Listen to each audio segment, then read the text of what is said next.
vérifie qu'il y a pas de rouge à lèvres sur les dents. Ok, c'est bon, on peut y aller.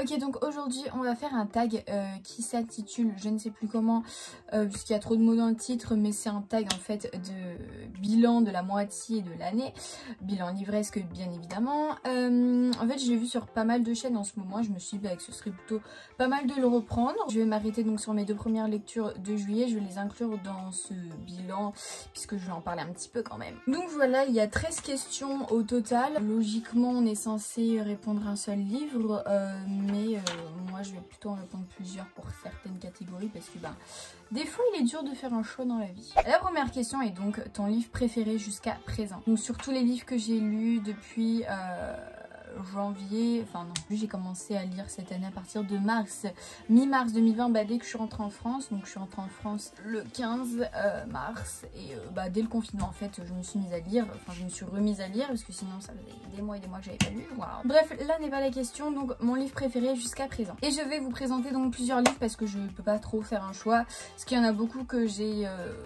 vraiment beaucoup aimé, mais pour le moment je n'ai pas eu vraiment le coup de cœur, genre me dire que putain ce livre il est juste trop bien, il est juste génial, ça y est c'est mon livre préféré au monde. Je vais vous présenter mes plus belles lectures du début d'année. On a donc tout d'abord Six of Crows de Leigh Bardugo, publié dans les éditions Milan, que j'ai lu pendant le confinement, et en fait j'ai adoré cette histoire, elle était juste trop bien. Il y avait quelques trucs qui m'avaient un peu dérangé, comme par exemple quand on avait de l'action, il y avait à ce moment là des flashbacks qui nous coupaient un peu dans le rythme de l'action, mais malgré tout les personnages étaient juste géniaux. Cass Baker, mon dieu, on en reparlera. Mais voilà, enfin j'ai adoré le monde créé et les retournements de situation dans ce livre. Donc il fera partie de mes coups de cœur de 2020. Enfin de mes coups de cœur, de mes petits coups de cœur de 2020. Ensuite une lecture que j'ai aussi beaucoup appréciée. Il s'agit d'Une braise sous la cendre de Sabaa Tahir, publié dans les éditions PKJ. J'ai vraiment beaucoup aimé ce livre et il m'a fallu de peu pour qu'il se transforme en coup de cœur. Une fois ma lecture terminée, c'est vrai que je pensais encore à ce livre. Pareil avec Six of Crows, ça me faisait pareil. Je pense que vous connaissez cette sensation de bon, on a fini un livre, on le pose et en fait il nous reste encore dans la tête. Plusieurs jours après il nous reste dans la tête. Il y a des livres où ça nous le fait pas parce que c'était cool, mais voilà, enfin sans plus.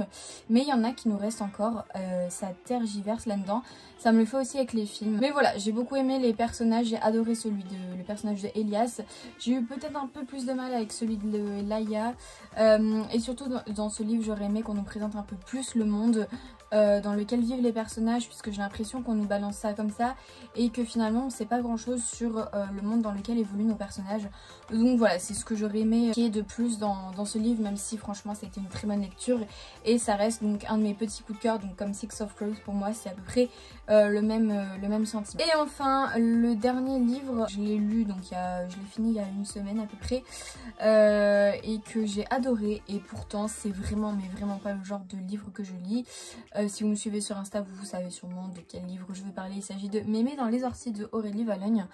Alors je voyais tout le monde acheter ce livre, tout le monde lire ce livre, il est trop bien, hein. Je me suis dit ok, c'est un engouement, tout le monde le lit et tout. C'est comme quand 59 degrés est sorti, tout le monde était là, genre le film, tout le monde était là genre oh c'est trop bien, tout le monde le voyait, tout le monde. C'est le genre de truc que j'aime pas, voilà, d'être comme les moutons à suivre. Finalement je l'ai trouvé d'occasion, je vous l'avais montré dans un de mes vlogs et je me suis dit écoutez, pourquoi pas le prendre, je vais sûrement le lire un jour. Et finalement j'avais envie de le lire, déjà pour le challenge Caraval je l'ai mis dans ma palle et j'avais envie de le lire, j'avais envie de lire un petit livre, un petit contempo, feel good, voilà. Et en fait il était juste trop bien, je l'ai lu en 2 jours, et encore j'aurais pu le lire en 1 jour, mais j'ai fait traîner un peu ma lecture, mais il était juste ouf.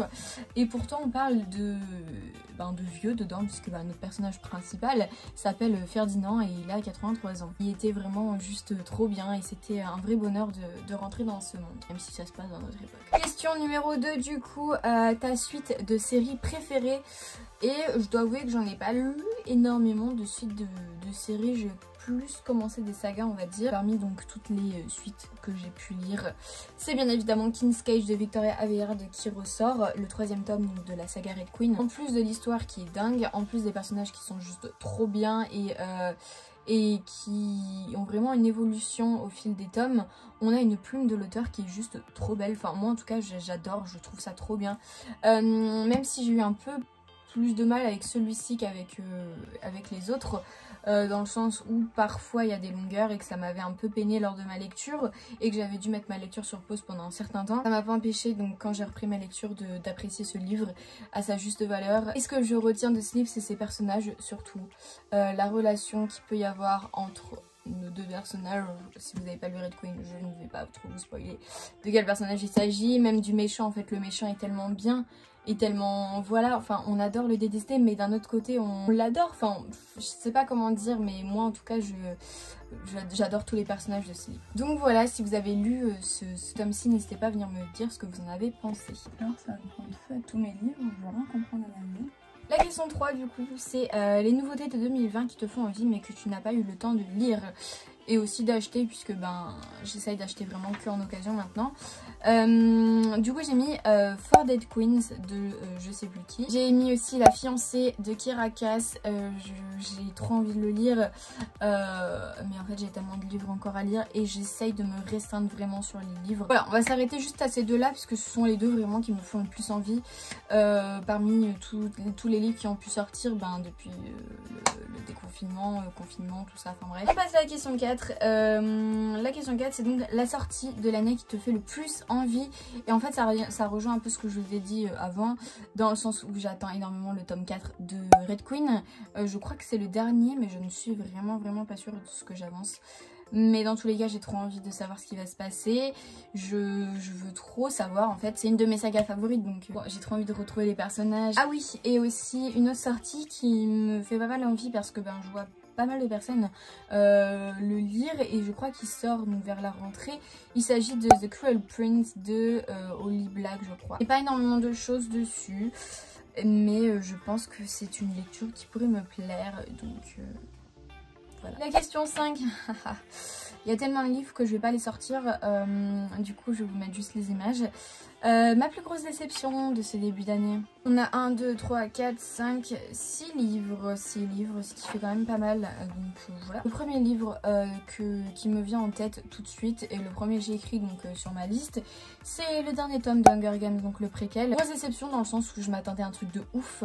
Je m'attendais à ce que ça relève le niveau de la trilogie Hunger Games, mais rien à voir.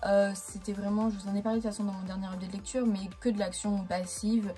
Et on s'attache pas vraiment aux personnages, même eux ne s'attachent pas à eux, puisque finalement avec cette fin, enfin bref, ça m'a vraiment, j'étais très déçue par ce livre. Également, j'ai une déception pour Sentiment 26 de je ne sais plus qui. Voilà, Sentiment 26, ça m'a fait pas mal penser à The Book of Ivy que j'ai lu c'était ma dernière lecture, The Book of Ivy qui est juste là, dans le sens où en fait dans Sentiment 26 ça va être question d'un monde qui va être enfermé un peu comme dans Divergente, où on a une barrière et tout le monde vit là, et il faut pas s'aventurer derrière la barrière, tout ça, donc un peu comme The Book of Ivy, même si The Book of Ivy est largement mieux.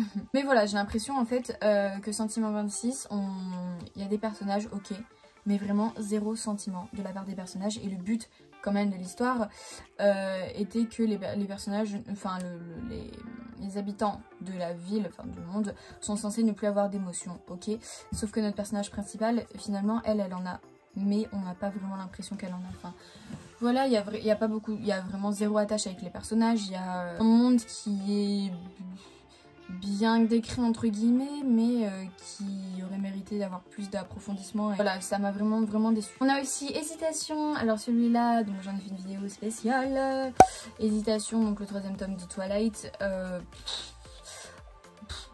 Voilà, je sais même pas quoi dire, la vidéo est dessus, elle dure 8 minutes donc ça va encore, mais tout ce qui ne va pas je l'ai relevé. J'ai détesté les 300 premières pages, grosse déception, finalement à la fin ça a relevé le niveau, mais bon c'était pas non plus ouf, et pourtant j'ai quand même envie de lire donc ce 4e tome que j'ai lu, enfin le 4e tome que j'ai mis dans ma palle de l'été, donc voilà. Ensuite on a également Cité 19 de Stéphane Michaka.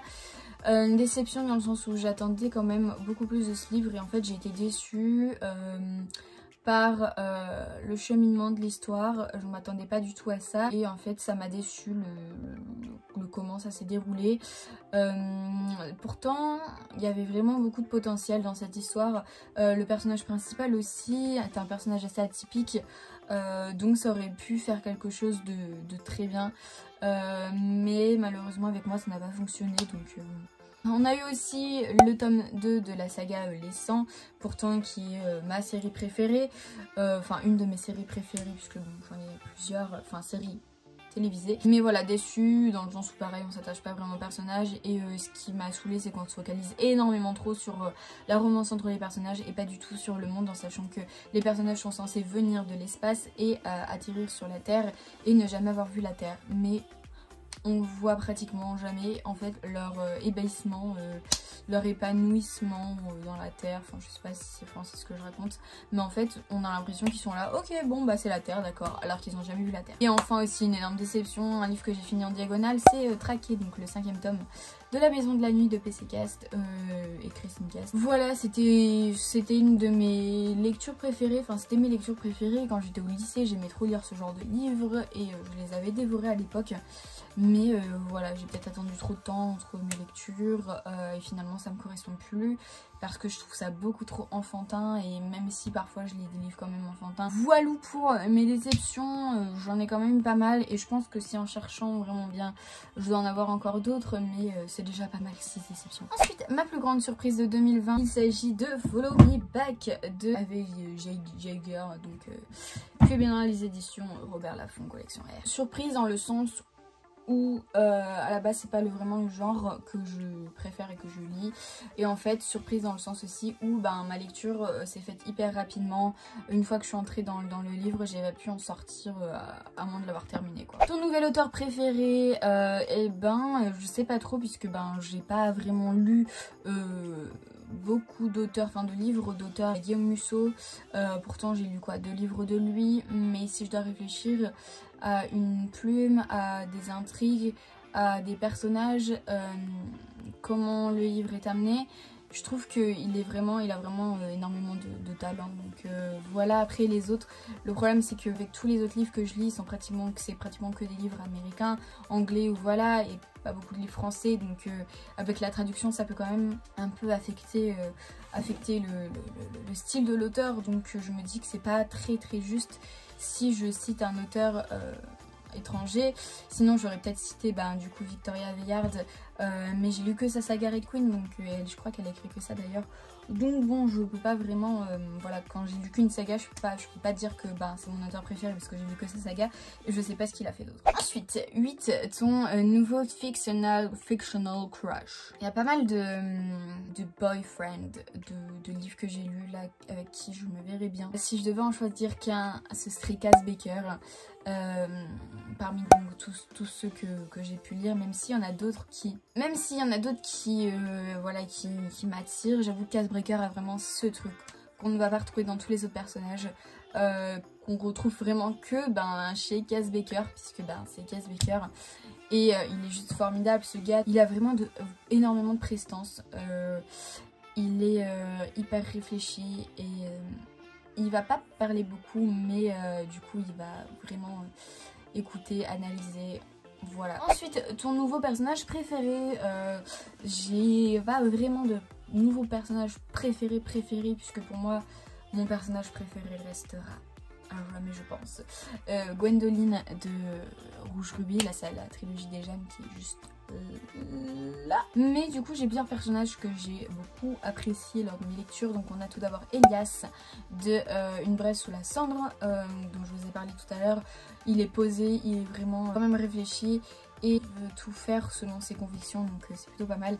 On a aussi Bishop de The Book of Ivy, que j'ai lu très récemment, en début juillet d'ailleurs. Il est le fils du président, mais il ne va pas aller dans le sens de son père, il ne va pas faire tout ce qu'on lui demande de faire. Bishop en gros c'est un gentleman, donc voilà, et ça fait plaisir à voir dans ce monde de The Book of Ivy. Et enfin Inej de Six of Crows, parce que je trouve qu'elle est juste formidable, elle est forte, elle est incroyable. Malgré tout ce qu'elle a vécu, elle s'en sort très bien, elle a la tête haute, elle est juste trop bien et j'ai trop hâte qu'il se passe quelque chose entre les deux. Ensuite, question 10, un livre qui t'a fait pleurer. Il s'agit de Avant toi de Jojo Moyes. Et j'ai la flemme d'aller chercher le livre, il est tout en haut. Je vous en ai parlé dans un update lecture du mois de mai. Il était juste trop bien. J'ai adoré cette histoire, j'aurais pu la mettre dans mes coups de cœur. Enfin, ce livre juste incroyable, cette fin, mon dieu. J'ai envie de lire la suite, mais d'un autre côté j'ai peur d'être déçue. Puisque avec cette fin, on sait que dans le livre 2, il y a des choses qu'il n'y aura pas. Franchement, ce livre à la fin, j'ai versé toutes les larmes de mon corps. Ensuite, c'est un livre qui t'a rendue joyeuse. Et donc là, c'est le premier qui m'est venu à l'esprit. Je vous l'ai présenté donc tout à l'heure, c'est Mémé dans les orties. Dans le sens où c'était un feel good en fait. C'était juste trop bien, léger. Et je suis sortie de ce livre, j'étais contente. J'étais là, je l'ai dit à ma mère, à ma grand-mère, mais il est trop bien. Je l'ai dit aussi à une amie qui m'a dit que sa mère l'avait lu, pareil qu'il avait adoré. Zoé, si tu passes par là, gros bisous. Zoé qui a fait ce magnifique dessin. Angelo aussi, si tu passes par là, gros bisous. Question 12, donc l'avant-dernière, le plus beau livre que j'ai lu jusqu'à présent. Le Château des Étoiles de Alex Alice, donc ça c'est le tome 1, 1869, la conquête de l'espace. Puis dans les éditions Rue de Sèvres, il est juste trop beau, objet livre magnifique. Voilà, rien à dire, pour moi c'est le plus beau livre que j'ai lu donc depuis le début d'année. Et j'en avais lu un autre aussi qui est plutôt dans le même genre. Voilà. Et donc un livre que tu veux absolument lire avant 2021. Il s'agit de Follow Me Back, le deuxième que j'ai dans ma palle. J'ai trop envie de savoir ce qui se passe par la suite de ce livre. Voilà, c'est terminé, la liste ça dégage. J'ai lu 35 livres donc à partir de mi-mars jusqu'au dernier jour de juin. Je vis donc les 60 livres pour le total de 2020. Je pense que c'est faisable, à voir quel rythme je vais avoir après à la rentrée. Donc j'espère que cette vidéo vous a plu, n'hésitez pas à mettre un petit like vers le haut si c'est le cas. Et à vous abonner à la chaîne si ce n'est toujours pas fait, activer les notifications si vous voulez être notifié de mes prochaines vidéos. Moi en tout cas je vous fais de gros bisous et ben à la prochaine vidéo.